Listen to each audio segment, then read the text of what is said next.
So ఇప్పుడు మనకి మార్కెట్లో రకరకాల ప్రైస్ రేంజ్లో దొరుకుతున్నాయి. ఇప్పుడు 2x4 ఎగ్జాంపుల్ టైల్ తీసుకుంటే ఓకే, మనకి ప్రైస్ కంప్లీట్గా తెలియకపోయినా 35-40 అలా ఉన్నాయి, 55-60-50 అలా ఉన్నాయి కదా. ఓకే. సో బేసిక్గా దీన్ని ఎలా అర్థం చేసుకోవాలి?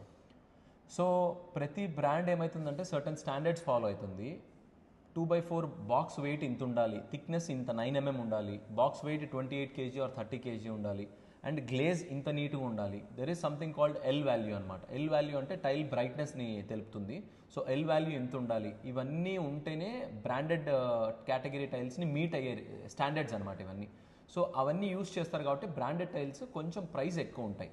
సో ఈ స్టాండర్డ్స్ అన్నీ మీట్ అయ్యి ప్రాపర్గా టైల్ మ్యానుఫ్యాక్చర్ అయిన తర్వాత వితౌట్ ఎనీ ఇష్యూస్ ఉండాలంటే అట్లీస్ట్ ఒక 50-55 రూపీస్ ఆ రేంజ్లో 2x4 గ్లాస్ టైల్ ఉంటుంది.